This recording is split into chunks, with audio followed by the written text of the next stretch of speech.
Good morning everyone. मैं Rajneesh Sharma Konark coaching institute में आपका बहुत बहुत स्वागत करता हूं और आज मैं यहां पर आपको जो पढ़ाने वाला हूं वो एक बहुत ही इम्पॉर्टेंट टॉपिक है, साधारण ब्याज। साधारण ब्याज एक ऐसा चैप्टर है जहां से हर हालत में आपको 1 से 2 प्रश्न तक किसी भी एग्ज़ाम को आप देने जाइए, हर हालत में आपको प्रश्न यहाँ से ज़रूर मिलता है।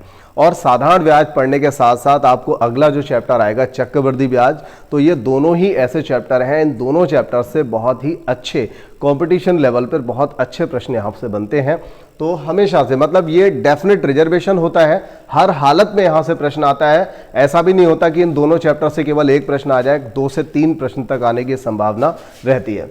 तो आज हम यहाँ पर जो पढ़ने वाले हैं साधारण ब्याज पढ़ेंगे और साधारण ब्याज का जैसे ही ये टॉपिक खत्म हो जाएगा हम चक्रवृद्धि ब्याज पढ़ेंगे। लेकिन साधारण ब्याज को हम किस तरह से पढ़ेंगे जरा समझ लेते हैं।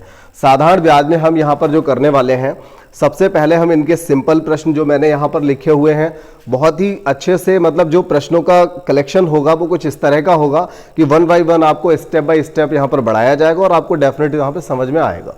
ठीक है, तो हर हालत में समझ में आएगा। और आपकी जो आगामी परीक्षाएं हैं, जैसे आपका अब फिलहाल तो केवल 1-2 ही परीक्षा की डेट आई हुई है, लेकिन जितनी भी परीक्षाएं आने वाली हैं उन सब परीक्षाओं को ध्यान में रखते हुए ही यहाँ पर मैंने कंटेंट स्टार्ट किया है और इसी के अकॉर्डिंग यहाँ पर पढ़ाया जाएगा।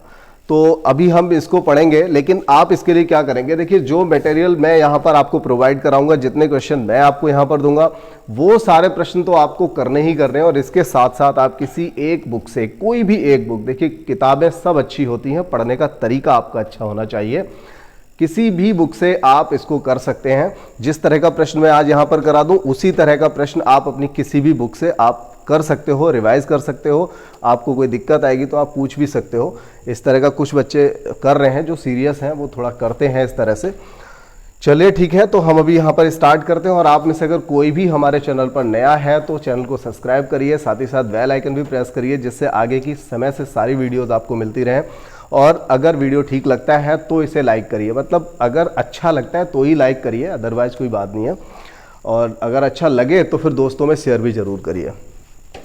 चलिए ठीक है, तो हम यहाँ पर स्टार्ट करेंगे साधारण ब्याज। और साधारण ब्याज के साथ साथ हम कभी कभार इसमें चक्रवृद्धि ब्याज का भी नाम लेते रहेंगे, क्योंकि ये दोनों ही चैप्टर एक दूसरे से काफ़ी रिलेट हैं। तो देखिए मैं यहाँ पर सबसे पहले एक फार्मूला लिख देता हूँ, फार्मूले के साथ साथ मैं आपको समझा देता हूँ कि साधारण ब्याज क्या होता है और चक्रवृद्धि ब्याज क्या होता है। देखिए साधारण ब्याज बराबर मूलधन गुणा दर गुणा समय बटे में कितना आता है, 100। भाई ये बटे में 100 क्यों आता है, 200 क्यों नहीं आता, कोई बताएगा? यहाँ जो बच्चे बैठे हुए बताएं कोई। अच्छा ठीक है, बहुत बढ़िया, होशियार हो गए। तुम्हारा जो भारत रत्न है जल्दी मिल जाएगा, परेशान ना हो। ठीक है, कोई नहीं, ठीक है। यहाँ पर देखते हैं साधारण ब्याज, मैंने यहाँ पर देखिए लिखा हुआ है, तो साधारण ब्याज बराबर मूलधन गुणा दर गुणा समय बटे 100। देखिए मूलधन एक धनराशि होती है, कोई भी राशि होती है, रुपए में दे रखी होती है, पॉइंट में या फिर पूर्णांक में, कैसे भी हो सकती है। दर क्या होता है, प्रतिशत में होता है, 10%, 20%, 2%। तो प्रतिशत आपने बहुत अच्छे से पढ़ा हुआ है, बटा 100, प्रतिशत का मतलब बटा 100, तो बटे में 100 तो आएगा ही। और समय जो होता है वर्ष महीना दिन किसी भी तरह से हो सकता है।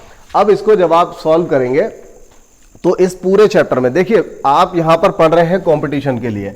वैसे मैं आपको बता दूं पूरा जो आपका चैप्टर है साधारण ब्याज, केवल इसी फॉर्मूले से पूरा चैप्टर, आप किसी भी तरह का प्रश्न उठा लीजिए, हर सवाल सिर्फ इसी फॉर्मूले से हो जाएगा, केवल एक फॉर्मूले से।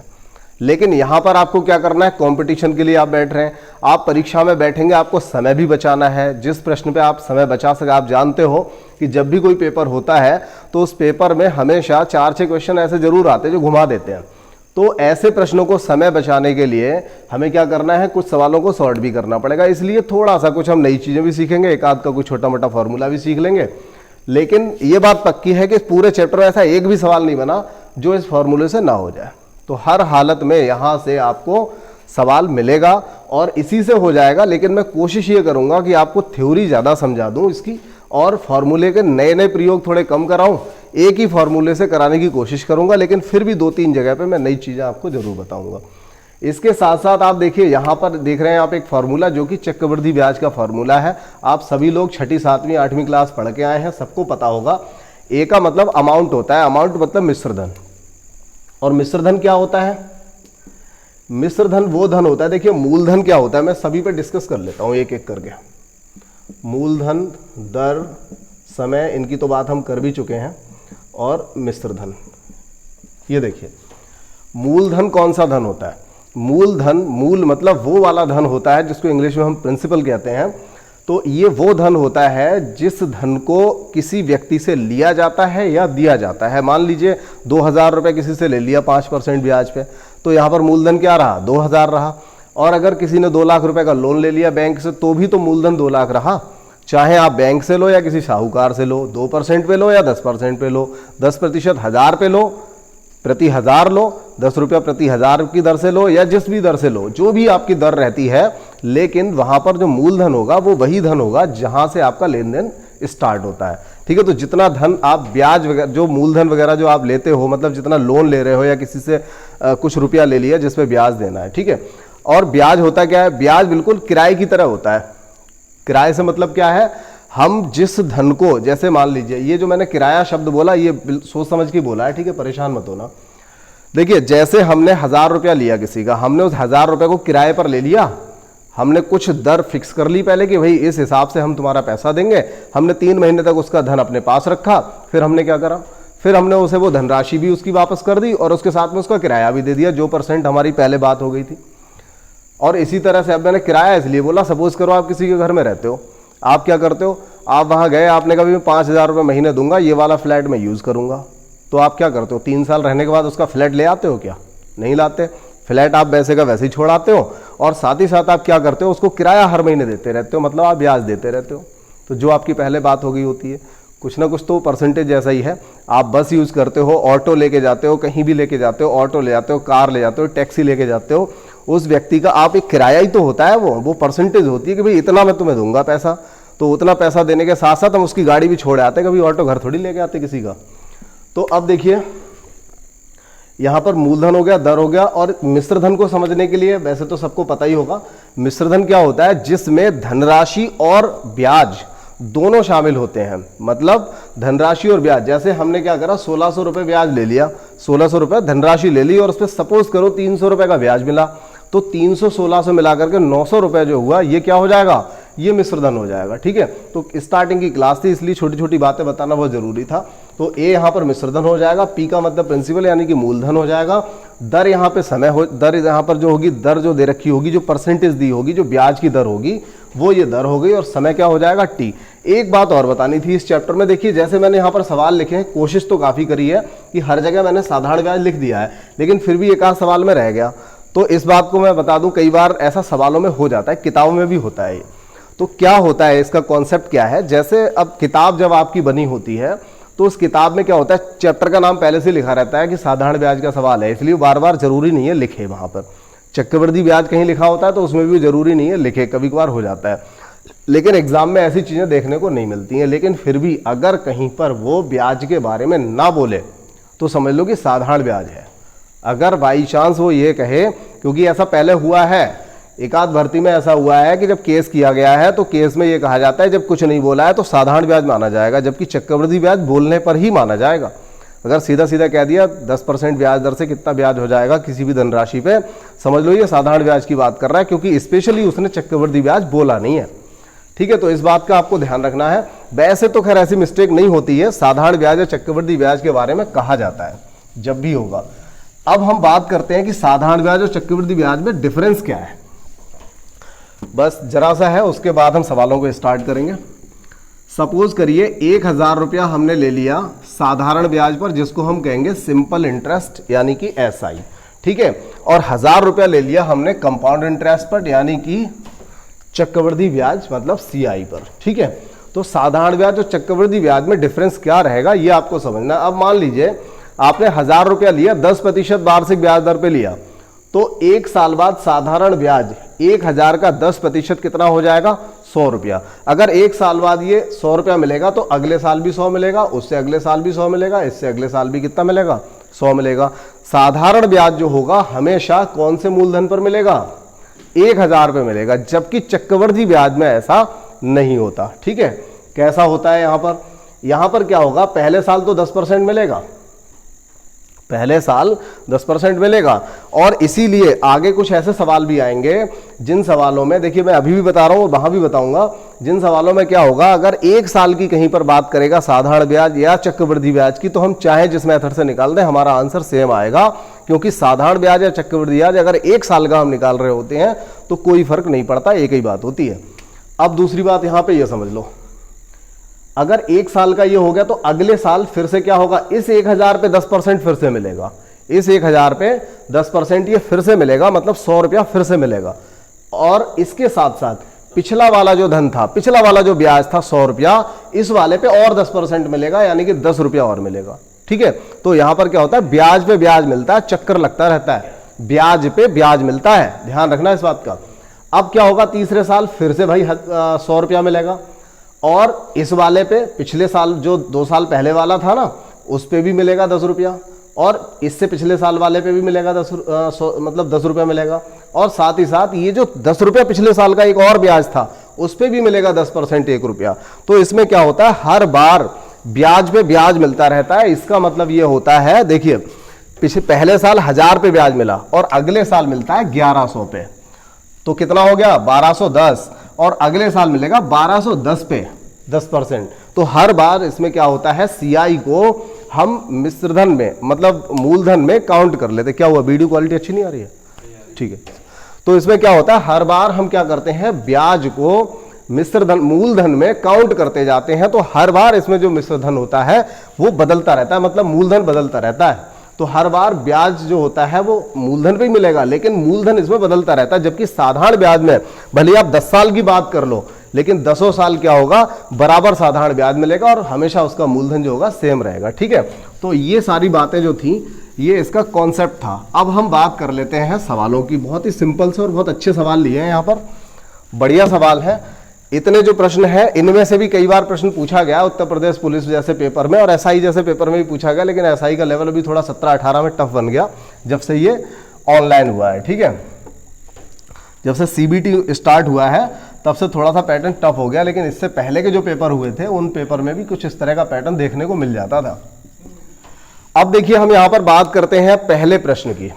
पहला प्रश्न है हमारा 1600 रुपए की धनराशि 10%। देखिए 1600 रुपए की राशि, ये क्या हो गया पी, धनराशि 10% सालाना ब्याज दर पर, तो ये हो गया आपका दर, ब्याज दर पर 2 वर्ष के लिए, तो ये 2 क्या हो गया टी। ठीक है, मतलब ये समय हो गया। तो मूलधन, दर और समय ये चीजें हो गई। अब पूछा क्या गया यहां पर कि इसका ब्याज बताइए कितना मिलेगा। मतलब 1600 रुपए की जो राशि है 10% पे अगर दी जाती है तो 2 साल बाद उसमें ब्याज कितना मिलेगा ये पूछा गया है। तो सिंपल सी बात हो गई इसमें।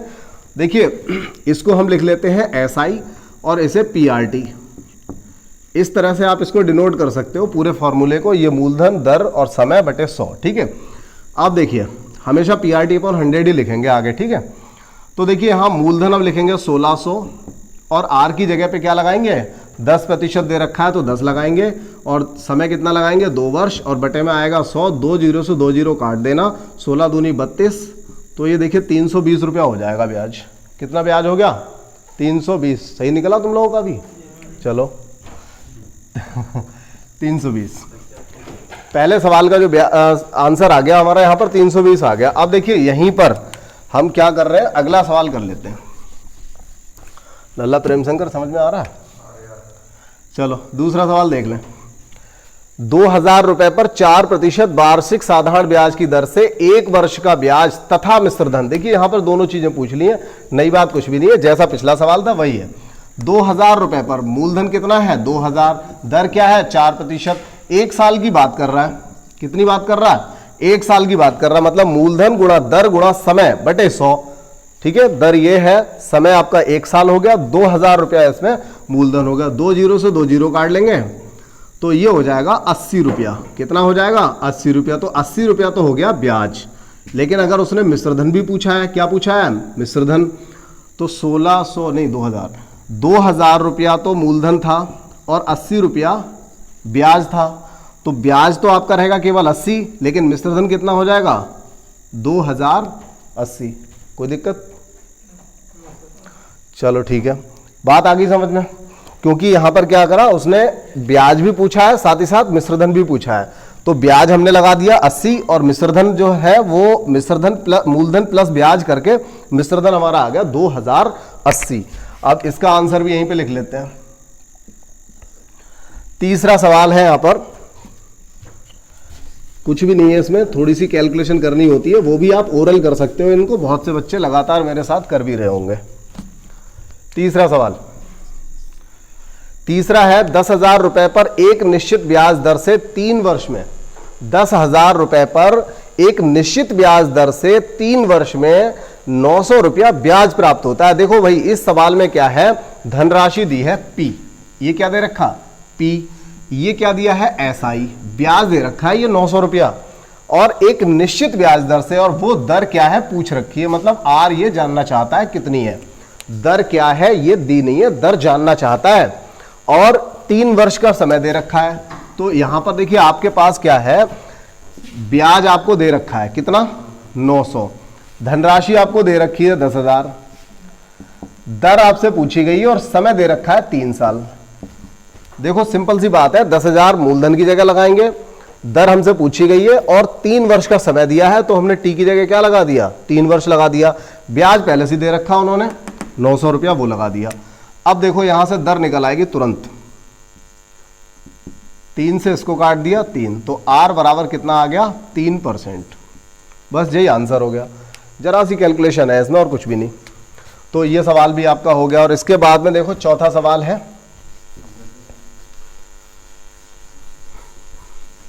कोई दिक्कत ताहिर मियां? चलिए चौथा सवाल देखें। वह धनराशि ज्ञात करो जो 5% वार्षिक साधारण ब्याज से 5 वर्ष में 10,000 हो जाती है। इस सवाल में क्या किया, देखिए इस सवाल में ना तो धनराशि दी है, मतलब धनराशि आपसे ज्ञात कराई है, पी क्या है पूछा है, उसने ब्याज भी ना दिया, ठीक है, दर दे रखी है 5%, समय दे रखा है 5 साल। तो यहां पर ना तो उसने ब्याज दिया ना उसने मूलधन दिया, और पूछा क्या है मूलधन, लेकिन मिश्रधन दे रखा है। तो मिश्रधन में भी मूलधन प्लस ब्याज बराबर मिश्रधन होता है। यहां से हम एक रिलेशन बना सकते हैं, एक संबंध यहां से इनका बन जाएगा। क्या हो जाएगा, देखिए साधारण ब्याज बराबर मूलधन तो पूछा ही है और दर हो गई 5% और समय भी हो गया 5। अच्छा, यहां पर हमें लगाना होता है ब्याज। क्या लगाना होता है, ब्याज लगाना होता है। तो ब्याज को हम कैसे लगाएंगे, मिश्रधन दे रखा है भाई। देखो मिश्रधन में क्या होता है, ब्याज और मूलधन दोनों ही शामिल होते हैं, और मूलधन क्या है P। तो अगर इस 10,000 में से मिश्रधन में से अगर हम P को माइनस कर दें तो क्या बचेगा, ब्याज बच जाएगा, ब्याज बचेगा, ठीक है। मतलब दोबारा इस बात को समझ लो, जरा सी बात है, वह धनराशि ज्ञात करनी है, मतलब मूलधन ज्ञात करना है जो 5 साल में 5% से 10,000 हो जाए। तो 10,000 हो जाए मतलब 10,000 मई ब्याज की हो जाएगी। तो इस 10,000 में से अगर हम धनराशि को P हमने मान रखा और उसे अगर हम घटा देते हैं तो ब्याज निकल आएगा। तो यहां पर आप लिख दोगे 10,000 माइनस P। अब इसे कैलकुलेट कर लोगे तो आपका आंसर आ जाएगा P बराबर 8,000। किसी को कोई दिक्कत आए आंसर निकालने में, ना निकाल पाए तो बता देना। चलो 5वां सवाल, 2,000 रुपए पर, अब देखिए समय को टुकड़ों में देना स्टार्ट कर दिया। यहां पर अगले दो जो सवाल हैं, अगले दोनों सवालों में समय को सीधा सीधा वर्ष में ना देकर के महीना और वर्ष में कंबाइंड करके संयुक्त रूप से दिया गया है। तो यहां देखिए क्या है, 2,000 रुपए पर 2 वर्ष 6 माह में। अब देखिए 2 साल 6 माह, यहां पर मैंने पिछले 10 सालों में 11 साल लगभग होगा मुझे कंपटीशन पढ़ाते पढ़ाते, तो इन 10 से 11 सालों में मैंने एक चीज बहुत देखी है, वो क्या है, 2 वर्ष 6 माह को स्टूडेंट ऐसे लिखता है, 2 वर्ष 6 माह, बहुत बार देखा है। यही इसी टाइप की मिस्टेक अभी तुम लोग भी कर रहे थे। वो इस टाइप की मिस्टेक थी जहां तुमने पूरे वर्ष को 10 महीना मान रखा था, यही दिक्कत आ रही थी। हाँ, वो जो भी कर रहा था तुम में से, तो ये वाली जो गलती है ये मत करना। 2 वर्ष 6 माह को अगर इतना दिमाग चलाओ ना तो सीधा सीधा 2.5 साल लिख ला। 2 वर्ष 6 माह का मतलब क्या हुआ, 2 साल पूरे, और 6 महीना मतलब आधा साल। सीधे सीधे 2.5 लिख लेना, कोई दिक्कत नहीं होगी, ठीक है।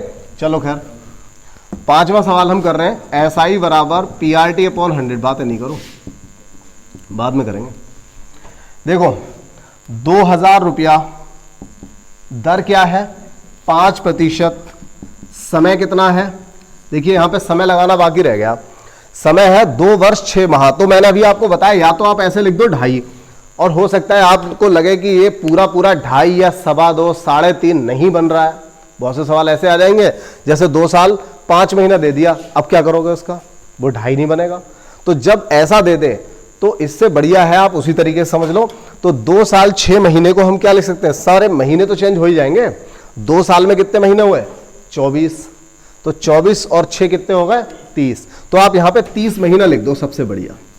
अब जो 30 की जगह 31 भी बन रहा होता, 32 हो रहा, 33 हो रहा होता, 29, 28 महीना, तो भी लिख देते, कोई दिक्कत ना होती, कैलकुलेशन आप कर लेते।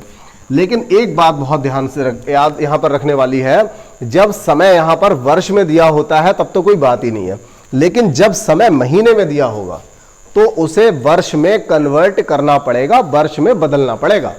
उसके लिए हम बटे में यहां पर करेंगे 12। अब जो 12 ही क्यों करेंगे, देखो 12 महीने को अगर हम वर्ष में कन्वर्ट करें तो 1 साल आएगा, सब जानते हैं। कैसे आएगा, 12 से काट दो, ठीक है।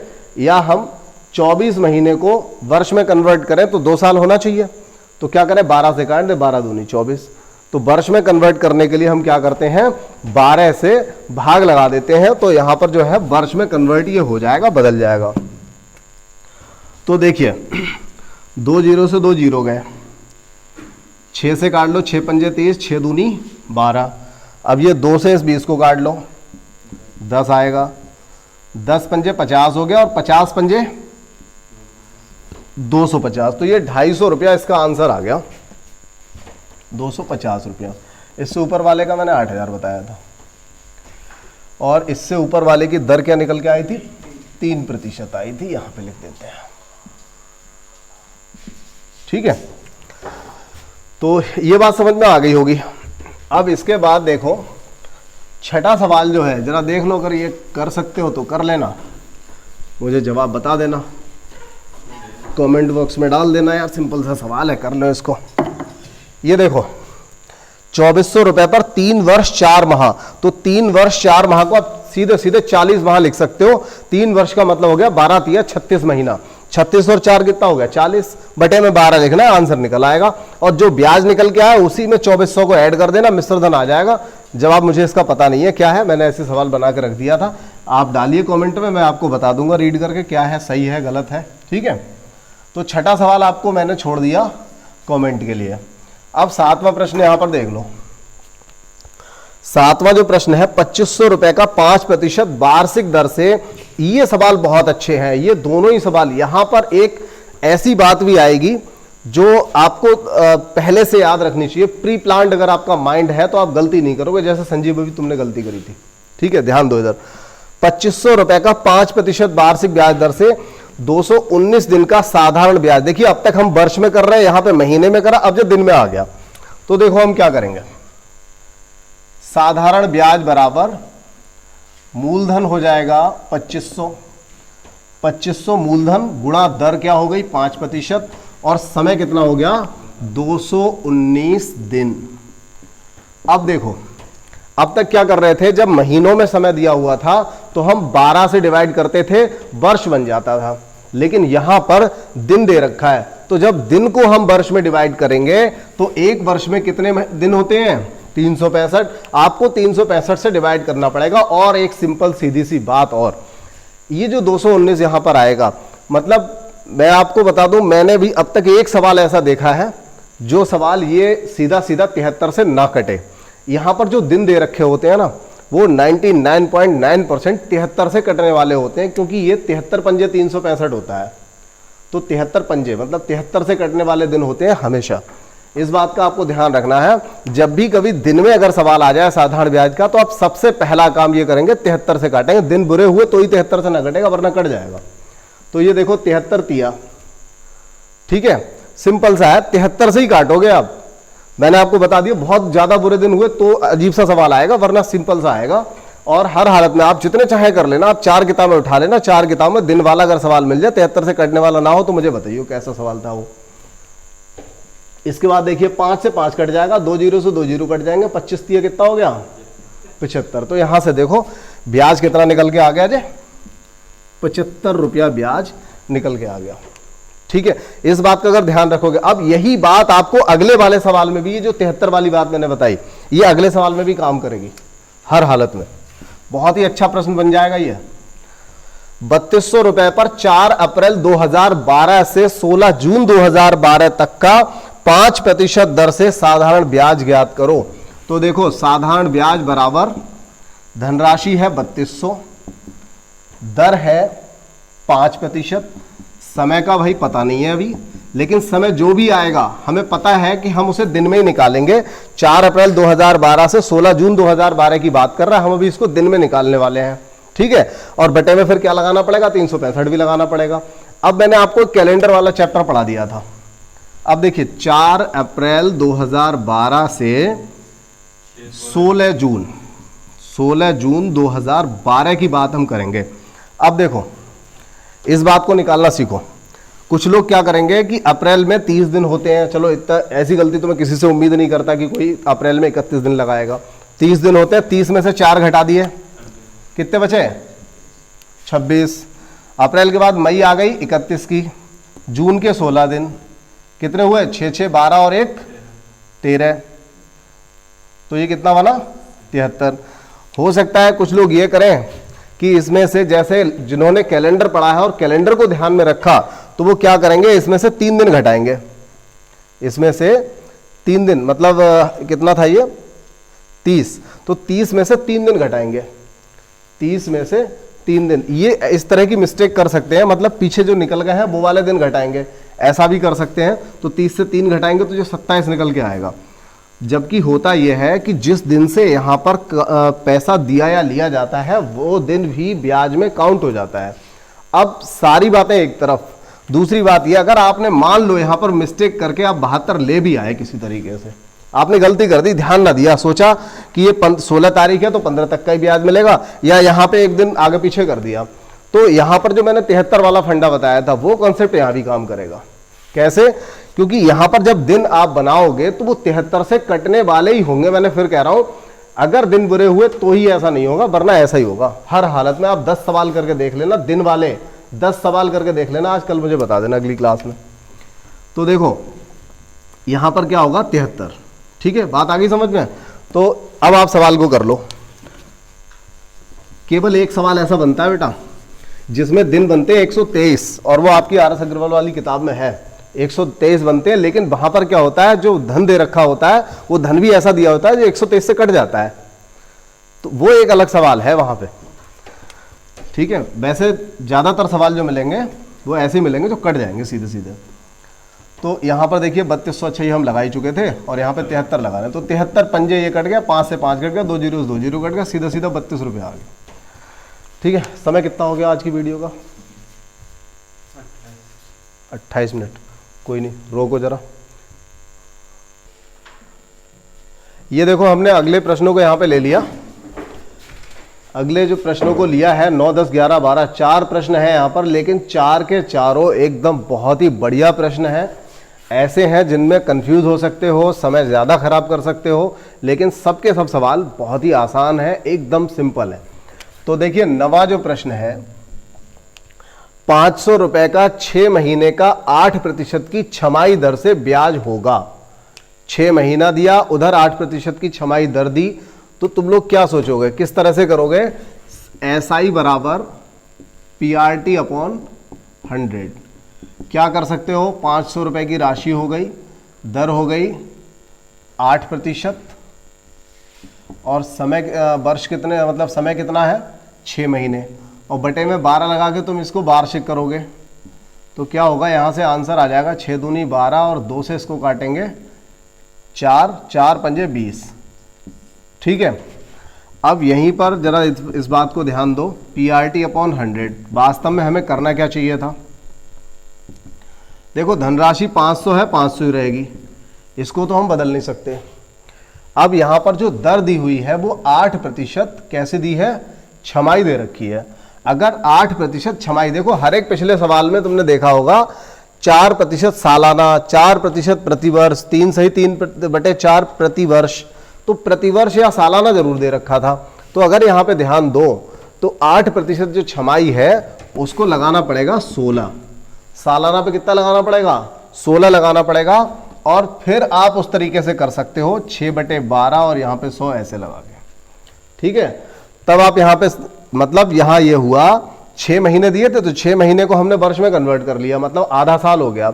तो इसे भी जब ये आधा साल लगा रहे हो तो इसे भी तो साल में कन्वर्ट करना पड़ेगा। तो ये 8% जो था वो छमाही था, मतलब 6 महीने पे 8 रुपया ब्याज है। तो सालाना कितना हुआ? 16 हुआ कि नहीं हुआ? तो अब देखो 6 दूनी 12 और 2 से काट लो 8, तो 8 पंजे 40। अब आपका जवाब जो है पहला वाला गलत था, दूसरा वाला सही है। तो यहां पर जो बात बतानी थी वो यही थी, 8% की छमाही दर है ना कि वार्षिक, ठीक है। तो इसे आप 40 इसका आंसर लेके आओगे, ये आंसर इसका सही होगा, ठीक है। मैं अगले प्रश्न को कर लेता हूं, 10वें प्रश्न को। और 10वां 11वां दोनों ही प्रश्न लगभग एक जैसे हैं। सवाल को पढ़ लेते हैं पहले। एक निश्चित साधारण ब्याज की दर पर 800 रुपए 3 वर्षों में 956 रुपए हो जाते हैं। यदि ब्याज की दर 4% बढ़ा दी जाए तो 800 रुपया 3 साल में कितना हो जाएगा? मतलब मिश्रधन फिर भी पूछा है इसने। अब एक बात यहां पर, जिसने भी साधारण ब्याज पहले से पढ़ रखा है वीडियो को रोको और इसको सॉल्व करके देखो, भले ही मुझे आंसर मत बताना। पहले वीडियो को रोक लो और पहले से सॉल्व करके देखो एक बार कैसे कर रहे हो और कितना आंसर ला रहे हो, ठीक है। चलो करा नहीं करा मुझे नहीं पता, लेकिन यहां देखो, एक निश्चित साधारण ब्याज की दर पर 800 रुपया 3 वर्ष में 956 रुपया हो जाता है। तो कोई भी क्या सोचेगा कि ऐसा करते हैं, 956 हो जाता है तो इसमें 156 तो हो गया ब्याज, 800 रुपए की हो गई धनराशि और दर का कुछ पता नहीं है 3 साल में। तो यहां से दर निकालेगा सबसे पहले। अगर कोई इसको डिटेल में करना चाहेगा, जैसे एक प्रोसेस होता है ना संजीव, तो प्रोसेस से ऐसे निकालोगे इसको, तो दर निकालोगे यहां से, चाहे वो जो भी निकल के आए। फिर क्या कहा कि उस दर को 4% बढ़ा दो। ऐसा नहीं कि प्रोसेस वो गलत है, प्रोसेस सही है। कुछ सवाल ऐसे भी आएंगे जिनमें वही वाला प्रोसेस ही करना पड़ेगा, सीधा सीधा ना हो पाएगा। तो यहां पर क्या करोगे, 4% जितनी भी दर आएगी उसमें 4 एक्स्ट्रा लगा करके 3 साल के लिए 800 रुपए पे देख लो कितना ब्याज आ रहा है, उसमें जोड़ दोगे तो मिश्रधन हो जाएगा। लेकिन हम यहां पर इस सवाल को ऐसे नहीं करेंगे, हम तो इसे कतई ओरली करेंगे। क्यों? कुछ कंडीशन है इस सवाल की। ये सवाल बहुत ही आसान है, तो हम आसान जब उसने बना दिया तो हम आसान ही करेंगे, कठिन नहीं करेंगे। रुपया 800 पहले दिया, अब भी 800 है। 3 वर्ष पहले था, अब भी 3 है। पहले 956 रुपया हो गया था, अब 4% बढ़ाना है। तो यहां पे सोचने वाली बात यह, धनराशि सेम है, ब्याज का समय सेम है, ठीक है। तो ऐसी कंडीशन में केवल ये देख लो, 800 रुपए पर अगर 4% बढ़ाएंगे तो 8 चौका 32 रुपया बढ़ेगा। एक साल में 32 रुपया बढ़ेगा, एक साल में, ठीक है। अगर एक साल में 32 बढ़ेगा तो फिर 3 साल में कितना बढ़ेगा? 96 रुपया। कितना बढ़ेगा? 96। तो 956 तो पहले से ही था, 96 और बढ़ जाएगा तो कितना हो जाएगा?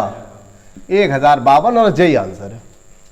बताओ, अच्छा बढ़िया, 1052 ये आंसर आएगा इसका, और यही तरीका सही था,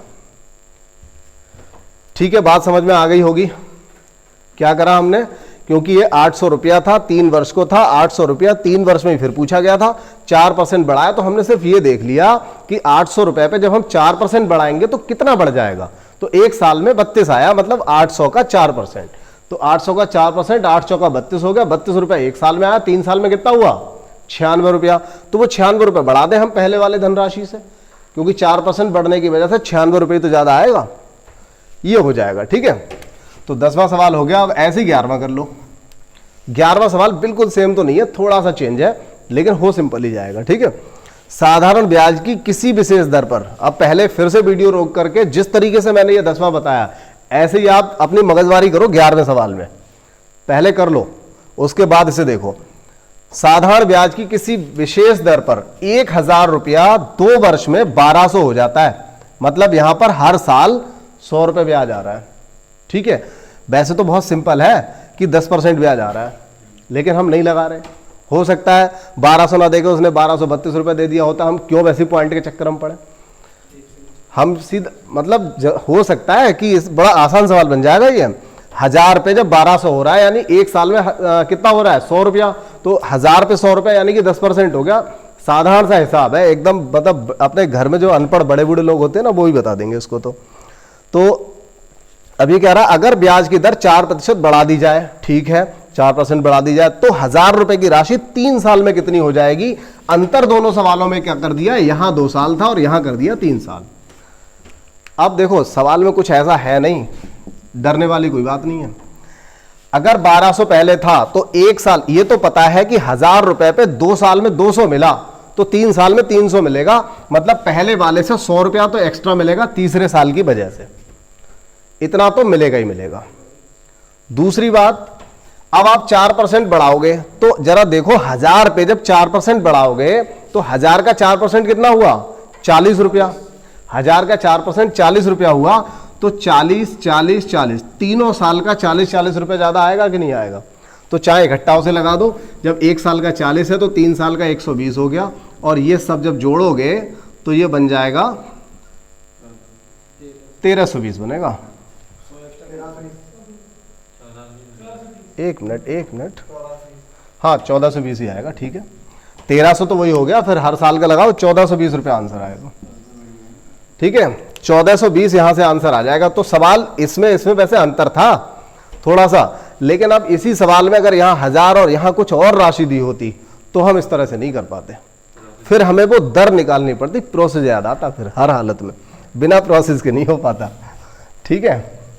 चलो खैर 12वां सवाल है सिंपल सा, साधारण सा सवाल है, लेकिन ले इसलिए लिया हमने क्योंकि उसमें दोनों चीजें वो संयुक्त तो भिन्न में दे रखी हैं, सही बटे में दे रखी हैं, बस इसलिए ले लिया।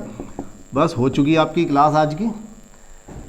देखो धनराशि पूछ रहा है, कोई धनराशि इतनी है, उस धनराशि पर 3 सही 3/4, तो इसको क्या सॉल्व करेंगे, 3 सही 3/4 को क्या लिखेंगे, 4 तिया 12, इनका गुणा कर लेते हैं, इसको जोड़ लेते हैं, 4 तिया 12, 12 3 15/4, तो यहां लिखेंगे 15/4, बटे वाला 4 नीचे जाएगा।